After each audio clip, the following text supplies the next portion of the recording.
बिस्मिल्लाहिर्रहमानिर्रहीम। अस्सलाम वालेकुम नाज़रीन, आप यूट्यूब चैनल देख रहे हैं। मैं इमरान खान हूँ। मशरिक़ वस्ता की जनूबी एशिया की सूरत इंतहाई ख़राब है। पाकिस्तान और अफ़गानिस्तान के बीच में झड़पें चल रही हैं और ये सिलसिला अभी तक रुका नहीं है। ईरान के सुप्रीम लीडर आयतुल्लाह ख़ामनई को असैसिनेट कर दिया गया है। डोनाल्ड ट्रंप ने और नेतन्याहू ने यह दावा किया था उनकी असैसिनेशन का कि उन्हें शहीद कर दिया गया है, लेकिन कोई तस्दीक या तरदीद ईरान से नहीं आ रही थी। लेकिन बिलाखिर अभी तस्दीक आ गई है और ईरान की न्यूज़ एजेंसी ने भी कह दिया, वहाँ के अब ऑफिशियल्स भी बता रहे हैं कि आयतुल्लाह ख़ामनई जो है वो शहीद हो गए हैं अमेरिका और इसराइल के हमले में। लगभग 3 दहाइयों से ज़्यादा हो गया इनको हदफ बनाने की कोशिश की जा रही थी। ये टारगेट थे अपने मुल्क के दुश्मनों के और हमेशा ये हमलों से बचते चले आ रहे थे। लेकिन अब आयतुल्लाह ख़ामनई नहीं रहे। उनकी जो आखिरी पोस्ट है वो बड़ी पावरफुल थी और उसमें उन्होंने बनाम नाम हैदर ये उस पर लिखा था और एक तलवार है गोल्डन कलर की और अल-जुल्फ़िकार है, वो हज़रत अली रज़ी अल्लाह तआला अन्हु से मंसूब तलवार, और उसके साथ मिसाइल्स हैं ईरान के जो बरस रहे हैं और बड़ी पावरफुल पिक्चर थी। और उसके साथ उन्होंने जो शेर लिखा उसका उर्दू में तर्जुमा ये है कि फ़िरौन से कह दो मूसा दरियाए नील पर आ रहे हैं और अली अपनी जुल्फ़िकार के साथ इसराइल आ रहे हैं।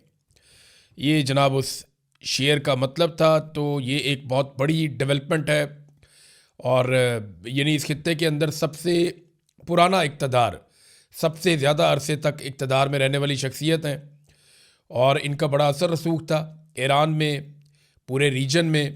और ये ख़बर ये इतनी जल्दी डिफ्यूज़ नहीं होगी, इसके बड़े असरात होंगे ना सिर्फ ईरान के अंदर बल्कि पाकिस्तान समेत पूरे खित्ते में इसके असरात होंगे।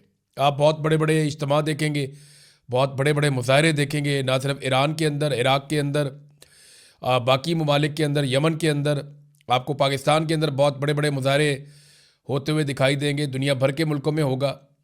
और ये क्योंकि एक रूहानी लीडर थे और ईरान को ये कंट्रोल करते थे और पूरा निज़ाम जो है वो इनके ज़रिए से चलता था और इनका एक अपना ख़ुदकार तरीका भी है कि जानशीन कैसे मुकर्रर हो जाता है। अगर कोई सुप्रीम लीडर ना रहे, उनका इंतकाल हो जाए या उनकी शहादत हो जाए, तो अब एक बहुत बड़ा इम्तिहान है ईरान के ऊपर भी कि उन्हें सब्र करना पड़ेगा और ईरान को रिटेलिएट करता रहना पड़ेगा, क्योंकि अमेरिका के पास टाइम बहुत कम है। मैं आगे चल के आपको बताता हूँ कि अमेरिकन जो हैं वो कहाँ फंस गए हैं और डोनाल्ड ट्रंप को ये सारा कुछ बहुत जल्दी जल्दी करना पड़ेगा अगर उन्हें रजीम चेंज करना है या अपने दूसरे अहदाफ हासिल करने हैं। इन अहदाफ के बारे में हम आगे चलकर बात करते हैं। लेकिन अब जो है वो ये तस्दीक हो चुकी है आयतुल्लाह ख़ामनई की शहादत की, और ये तस्दीक की गई है। पहले डोनाल्ड ट्रंप ने, उन्होंने ये कहा कि और उन्होंने बड़ा सख्त ट्वीट लिख कर ये कहा आयतुल्लाह ख़ामनई के बारे में कि वो शहीद हो गए हैं, असैसिनेट कर दिया गया है। और उसके बाद नेतन्याहू ने भी एक ट्वीट के अंदर कहा और बाकी लोगों ने भी कहा। तो पाकिस्तान के मीडिया पे नेतन्याहू को तो दिखाया जा रहा है, इमरान खान साहब को नहीं दिखाया जा सकता। ये प्रॉब्लम तो हमारे चलते रहेंगे। ईरान के ऊपर ताबड़तोड़ हमले किए गए हैं अमेरिका की जानिब से और इसराइल की जानिब से, और लगातार ईरान के शहरों के ऊपर आग बरस रही है। चाहे पाकिस्तान का मीडिया है चाहे इंटरनेशनल मीडिया है, वो ज़्यादातर ये दिखा रहे हैं कि ईरान जो मिसाइल दाग रहा है वो कितना नुकसान पहुंचा रहे हैं और कहां कहां पे नुकसान कर रहे हैं, जबकि ईरान के अंदर जो हो रहा है उसे बहुत कम रिपोर्ट किया जा रहा है। यानी ज़्यादा मिसाइल और तबाही ईरान के अंदर हुई है, ज़्यादा एयर स्ट्राइक्स जो हैं वो ईरान के ऊपर हुई हैं। ईरान के पास तो एयरफोर्स भी नहीं है, तो बहुत बड़े पैमाने पर ईरान के ऊपर अटैक्स हुए हैं, लेकिन वो अटैक उस तरह से रिपोर्ट नहीं हुए। और ऐसा लगता है कि पाकिस्तानी मीडिया हो या आलमी मीडिया हो, उन्हें इसराइल से ज़्यादा ख़बरें मिल रही हैं और बाकी ममालिक से ज़्यादा ख़बरें मिल रही हैं, और ईरान में उनके ख़बरों के लिए सोर्सेज बहुत कम है, वहाँ से उन्हें ख़बरें नहीं मिल रही। ईरान में बड़े अफसोसनाक वाक़यात हुए। उनमें एक बहुत बड़ा वाक़या जो है बच्चियों के स्कूल के ऊपर जो एक हमला हुआ, बड़ा खौफनाक, उसमें अब तक की इतला के मुताबिक कुछ आदादोशुमार ये बता रहे हैं कि 100 से ज़्यादा बच्चियाँ शहीद हो गई हैं। कुछ ये कह रहे हैं कि 86 बच्चियाँ शहीद हुई हैं, कुछ 50 के करीब बता रहे हैं। लेकिन ये बहुत बड़ा और हौलनाक वाक़या है और बड़ा अफसोसनाक वाक़या है, और ये इसका जो इल्ज़ाम है वो अमेरिका और इसराइल के ऊपर आता है। डोनाल्ड ट्रंप ने और नेतन्याहू ने मिलकर ये अटैक किया है। ईरान ने बड़ी तेज़ी से हमले किए हैं बहुत सारी जगहों पे। यूएई और बहरीन के अंदर ज़्यादा अटैक किए गए हैं, सऊदी अरब में भी हुआ, उर्दन में भी हुआ, कतर में भी हुआ। इन जगहों पे जो अमरीकी अड्डे हैं वहाँ पे अटैक किया गया ईरान की जानिब से और काफ़ी मिसाइल दागे गए। लेकिन जो ज़्यादा हमला हुआ है, कुवैत के अंदर भी हमला हुआ, लेकिन ज़्यादा जो हमला हुआ वो दो मुल्कों के अंदर। एक बहरीन में, जहाँ पे अमरीकी बहरी बेड़ा मौजूद है, वहाँ पे उस एरिया में बहुत ज़्यादा अटैक हुए हैं, बहरीन के अंदर जो फैसिलिटी है अमेरिका के पास। और दूसरा यूएई में बहुत ज़्यादा अटैक हुए, और यूएई में कई बम ऐसी जगहों पे जाकर लगे हैं जहाँ पे ये कहा जा रहा था कि अमेरिकन वहाँ पे रहते हैं, यानी रिहायशी इलाकों में भी बम लगे हैं जाके। एक बहुत बड़ा होटल है, उसके जलने के मनाज़िर नज़र आ रहे थे। फिर जब ये पता चला कि यहाँ से कुछ फ़्लाइटें निकलने वाली हैं दुबई से और लोग यहाँ से निकल रहे हैं, तो फिर एयरपोर्ट के ऊपर भी ड्रोन हमला हुआ। फिर इसी तरह बहरीन में भी एयरपोर्ट के ऊपर एक ड्रोन हमला हुआ। तो ईरान जो है वो बड़ा अग्रेसिवली आया। ये एकदम ये तवक्को कोई नहीं कर रहा था कि ईरान इतना अग्रेसिवली आएगा, इतने जारहाना अंदाज में ईरान जवाब देगा, इसके बारे में कोई सोच भी नहीं सकता था। अब अमेरिका के लिए ना एक और बहुत बड़ा प्रॉब्लम पैदा हो गया। डोनाल्ड ट्रंप को इस लड़ाई को बहुत जल्दी कंक्लूड करना पड़ेगा, और ये दिखाई भी दे रहा है। डोनाल्ड ट्रंप ने एक पार्टी में शिरकत की, वहाँ से भी वीडियोज़ आई और ऐसा शो किया गया जैसे उन्हें कोई जल्दी नहीं है, कोई परेशानी नहीं है। ये विजुअल्स क्रिएट किए गए, लेकिन ये सब जानते हैं कि ये काम उन्हें बहुत जल्दी करना पड़ेगा। ईरान के साथ इस लड़ाई को तूल नहीं दिया जा सकता। देखिए, दो बड़े अहदाफ हैं डोनाल्ड ट्रंप के। पहला हदफ तो यह है कि ईरान में रजीम चेंज हो जाए, लेकिन ये रजीम चेंज वो ज़मीन पर उतरे बगैर करना चाहते हैं। यानी अगर ईरान की सरजमीन पे कोई फ़ौजी बाहर से आएंगे तो ईरान की सारी जो अवाम है वही फ़ौज बन जाएगी, वो एक बहुत बड़ी मुसीबत बन जाएंगे, और एक ऐसी दलदल में आने वाली फ़ौज फंस जाएगी जिससे वो कई दहाइयों तक नहीं निकलेगी या कई सालों तक नहीं निकलेगी। लिहाजा वो ज़मीन पर उतरे बगैर ईरान के अंदर रजीम चेंज करना चाहते हैं। क्या रज़ा पहलवी या उनके लोग इतने मकबूल हैं ईरान के अंदर? तो उसका जवाब है कि नहीं। चलें, अगर आप ये भी कहें कि आयतुल्लाह ख़ुमैनी के या उनका जो इक़्तिदार है उसके लोग बहुत सारे मुखालिफ हैं या उन्हें पसंद नहीं करते, तो दूसरी तरफ जो अमेरिकन के लोग हैं या जो इसराइल के करीबी लोग हैं, रज़ा पहलवी वगैरह जो है, उनके भी कोई इतनी बड़ी फॉलोइंग नहीं है ईरान के अंदर। तो एक बड़ा मैस क्रिएट हो जाएगा। और अगर कुछ अहदाफ हासिल कर भी लिए गए और रजीम तब्दील ना हुआ तो अमेरिका ने फिर क्या हासिल किया? तो उन्हें बहुत जल्दी करना पड़ेगा, उनके पास वक्त कम है, क्योंकि ईरान ने आबनाए हरमज़ जो है उसको बंद कर दिया है।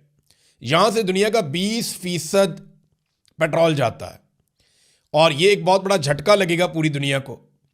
दूसरा, ईरान ने जिस किस्म का अटैक किया है मिडल ईस्ट के अंदर मुख्तलिफ ममालिक पे, यानी यूएई की मार्केट बहुत बुरी तरह मुतासर होगी। यूएई का जो सारा कारोबार है जिसपे वो बहुत पैसा बनाते हैं वो टूरिज्म का है और उनका रियल स्टेट का कारोबार है। ये अब कीमतें एकदम नीचे गिरेंगी। मंडे को अमेरिका में जब मार्केट खुलेगी और जब दोबारा पूरी दुनिया बैठेगी, शेयर ऊपर नीचे होंगे, तो पता चलेगा कि दुनिया कहाँ खड़ी है, स्टॉक मार्केट कहाँ खड़ी है। ये आपको पता चलेगा मंडे को, और इसको मसनूई तौर पे कंट्रोल करना बहुत मुश्किल होगा। ये अमेरिका की मार्केट है, तो अब मंडे वाले दिन ये पता चलेगा। आलमी सतह पे तेल की कीमतें कहाँ पे जाएंगी ये भी आपको पता चलेगा।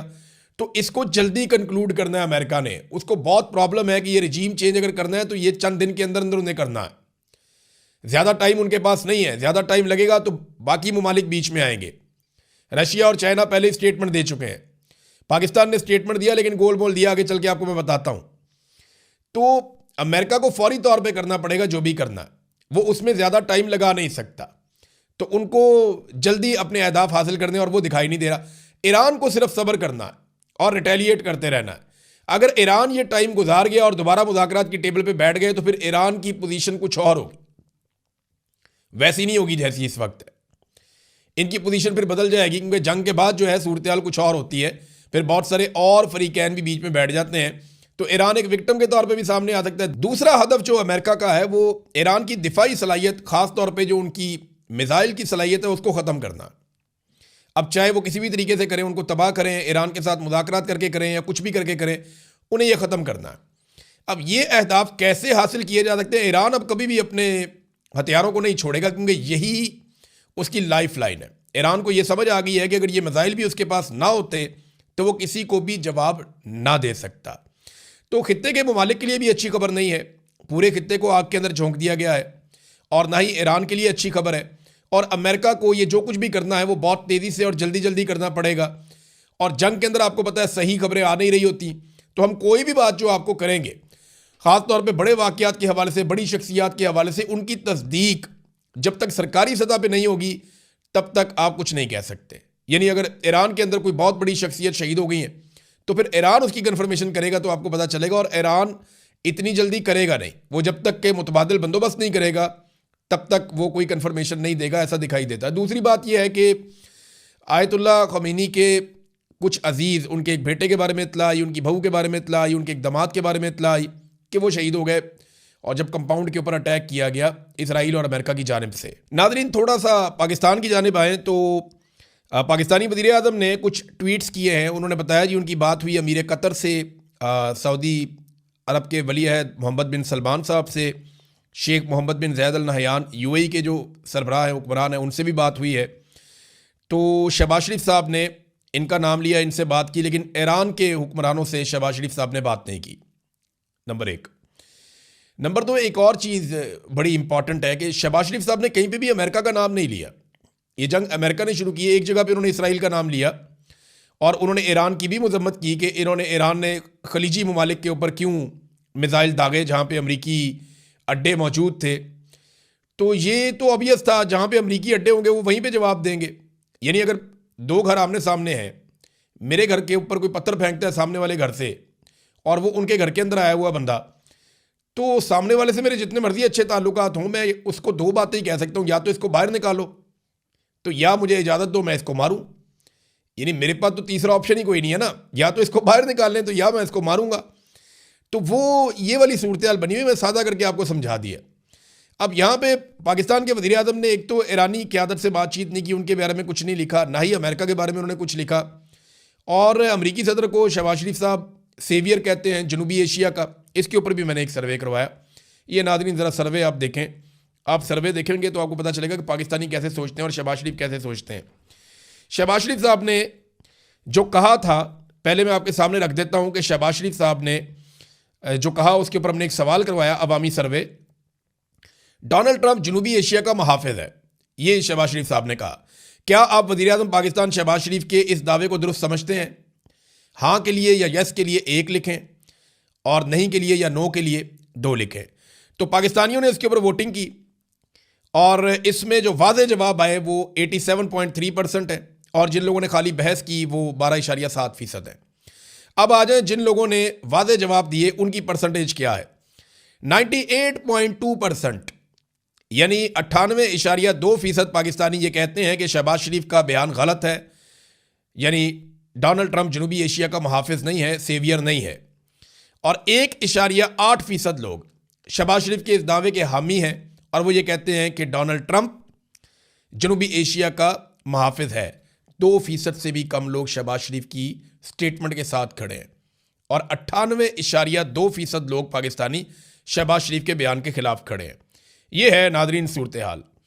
अब दुनिया के ऊपर असरात क्या होने जा रहे हैं देखें। इस पे ईरान ने शुक्रिया अदा किया पाकिस्तान का, हालांकि पाकिस्तान ने गोल मोल स्टेटमेंट दिया, अक़वाम मुत्तहिदा में भी नाम नहीं लिया पाकिस्तान ने इसराइल का, अमेरिका का, और बगैर नाम लिए पाकिस्तान ने मजम्मतें की हैं। ईरान के ऊपर अटैक की भी और खलीजी ममालिक के ऊपर अटैक की भी मजम्मतें की हैं, लेकिन पाकिस्तान ने खुलकर वो स्टेटमेंट उस तरह से नहीं दिया। जितने भी तज्ज़ियाकार हैं उन सबका ये मानना है कि ईरान के बाद पाकिस्तान की बारी आएगी और पाकिस्तान को कमज़ोर किया जाएगा। देखें ना, ईरान के अंदर अगर नया रजीम आ जाता है तो पाकिस्तान के ऊपर एक दबाव बढ़ जाएगा।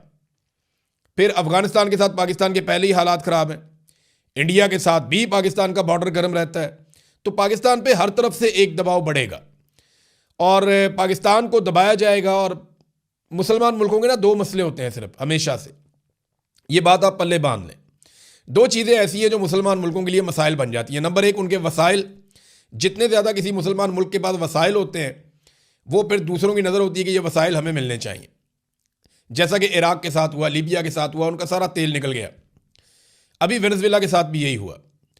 और दूसरा जो मसला होता है वो मुसलमान मुल्कों के हथियार होते हैं, यानी जो भी थोड़ा सा ताकत में ऊपर जा रहा होता है या ज़्यादा होता है उसके साथ किसी दूसरे को या तो लड़वा दिया जाता है या उसके हथियार छीन लिए जाते हैं या तल्फ कर दिए जाते हैं। ईरान के साथ अभी यही हो रहा है, इराक के साथ यही बहाना बनाया गया, और जो अफ़गान तालिबान है उनके साथ भी यही लड़ाई है। पाकिस्तान के पास एटमी सलाहियत है और इसराइली वज़ीर-ए-आज़म एक मरतबा नहीं कई मरतबा ये कह चुके हैं, अमेरिकन भी कह चुके हैं कि पाकिस्तानियों के पास एटम बम उन्हें अच्छा नहीं लगता, वो पाकिस्तान की एटमी सलाहियत ख़त्म करना चाहते हैं। तो अगली बारी पाकिस्तान की आएगी, अगला असर पाकिस्तान के ऊपर आएगा। क्या ये लड़ाई मज़ीद फैल सकती है? देखें, पाकिस्तान और अफगानिस्तान तो ऑलरेडी लड़ रहे हैं। अगर ये लड़ाई लिंगर ऑन करती है तो तीसरी जंग अज़ीम क्या हो सकती है? सोशल मीडिया पे ये बहस चल रही है और बाद लोग जो हैं वो जो जंगों के अंदर बहुत ज़्यादा बिलीव करते हैं और उन्हें लगता है कि जंगें होनी चाहिए, तो वो ये कहते हैं कि इंडिया पाकिस्तान से बदला लेने की कोशिश कर सकता है। पाकिस्तान अफगानिस्तान के साथ ऑलरेडी लड़ रहा है। रशिया अपने मकासद के लिए सेंट्रल एशिया में और जिस तरफ वो पहले ही बढ़ रहा है उस तरफ मजीद कार्रवाई कर सकता है। चाइना ताइवान को कंट्रोल कर सकता है। तो इस किस्म की चीज़ें और ख़ित्ते में और जो तनाज़ात हैं ये अगर बढ़ जाते हैं, सऊदी अरब और यूएई के बीच में भी एक तनाज़ा पैदा हुआ है। अगर ये तनाज़ात कल को ज़्यादा बढ़ जाते हैं तो दुनिया तीसरी जंग अज़ीम की तरफ भी जा सकती है। और उसका आगाज़ देखें, किसी भी जंग का आगाज़ एक छोटे से वाक़े से होता है। अल्लाह ना करे ऐसा हो, क्योंकि इंसानियत का बहुत बड़ा कत्लेआम हो जाता है ऐसी सूरत में। और जंग कभी भी इंसानों के लिए, इंसानियत के लिए बेहतर चीज़ नहीं होती, ये हमेशा नुकसान देती है। तो मैं ये बात कर रहा हूँ कि इसके इम्कानात हमेशा रहते हैं, लिहाजा जितने बड़े ममालिक और लीडर होते हैं उनको उतनी ज़्यादा रिस्पॉन्सिबिलिटी का सबूत देना होता है। नाज़रीन, अमेरिका के जो न्यूयॉर्क के मेयर हैं ज़हरान ममदानी, इन्होंने ईरान पर फौजी हमले पर यह कहा कि यह गैर कानूनी और जारहाना अमल है, ये तबाहकुन शिद्दत इख्तियार कर सकता है। शहरों पर बमबारी, शहरियों की हलाकतें, ये नया जंगी महाज खोलना अमरीकी अवाम ये नहीं चाहते। और एक और रजीम चेंज की बजाय महंगाई का खात्मा चाहते हैं अमरीकी अवाम, अमन चाहते हैं अमरीकी अवाम। ये ज़हरान ममदानी ये कह रहे हैं, न्यूयॉर्क के मेयर, और कोई भी अमेरिका में उन्हें गद्दार नहीं कह रहा, ना उनके ऊपर मुकदमात दर्ज हो रहे हैं। पाकिस्तान में जो है वो ये लिटमस टेस्ट किया जाता है बार बार, दसो जी तुसी किदे हल लो, आप जंग के साथ हैं या नहीं हैं, आप ये करते हैं या नहीं करते, आप ये चाहते हैं या नहीं चाहते। तो पाकिस्तान में ये किया जाता है। जो डोनाल्ड ट्रंप के मुकाबले में सदारती उम्मीदवार थी कमला हैरिस, उनका भी स्टेटमेंट आया। उन्होंने कहा कि डोनाल्ड ट्रंप अमेरिका को एक ऐसी जंग में धकेल रहा है जो अमरीकी अवाम नहीं चाहते। मैं वादे कर दूं कि मैं ईरान में हुकूमत की तब्दीली के लिए की जाने वाली जंग की मुखालिफ हूं और हमारे फौजियों को ट्रंप की अपनी पसंद की जंग की खातिर खतरे में डाला जा रहा है। ये उसका स्टेटमेंट है। कुछ लोग इस जंग की हमायत कर रहे हैं, कुछ लोग इस जंग की जो है मुखालफत कर रहे हैं, लेकिन ये जंग अब पूरी दुनिया के अंदर डिस्कस हो रही है। डोनाल्ड ट्रंप को जो भी अहदाफ हासिल करने हैं उसे बहुत तेज़ी से काम करना होगा और ये दिखाई भी दे रहा है। और ईरान अगर चंद दिन और निकाल गया तो अमेरिका के लिए मुश्किलात बढ़ेंगी, क्योंकि ईरान को सिर्फ रेजिलियंस शो करनी है, उन्होंने अपना रजीम कायम रखना है और जवाबी कार्रवाई करते रहना है जितनी वो कर सकता है। बल्कि ईरान ने यह कहा है कि हमारे पास जवाबी कार्रवाई के लिए इतना मवाद मौजूद है कि हम दुनिया को सरप्राइज़ कर देंगे। उन्होंने कहा अब तक हमने जो मिसाइल चलाए हैं ये वो रवायती मिसाइल हैं जो हमारे पास बहुत पहले से मौजूद हैं। हम अपने जदीद मिसाइल चलाएंगे जिनकी तादाद हज़ारों में है, तो सबको लग पता जाएगा। ये इस किस्म के स्टेटमेंट्स वो दे रहे हैं। अब देखना है कि इन स्टेटमेंट्स के बाद क्या होता है। रशिया चाइना का रोल बहुत इंपॉर्टेंट है और पाकिस्तान को अपना रोल इसलिए भी प्ले करना पड़ेगा क्योंकि ये एक सेट पैटर्न है, बारी बारी सबकी बारी। पाकिस्तान के एटमी हथियार पूरी दुनिया में किसी को पसंद नहीं है और पाकिस्तान अगर अपनी हिफाजत करना चाहता है तो उसे ईरान को बचाना पड़ेगा, अपना असर रसूख इस्तेमाल करना पड़ेगा। और ईरान अगर बच जाएगा तो फिर पाकिस्तान की बारी जल्दी नहीं आएगी, याद रखिएगा, क्योंकि ये बारी बारी सबकी बारी वाला फार्मूला है और ये अब से नहीं, बड़े लंबे अरसे से चल रहा है। अब तक के लिए इतना ही। अपना ख्याल रखिएगा, अपने चैनल का भी। अल्लाह हाफ़िज़।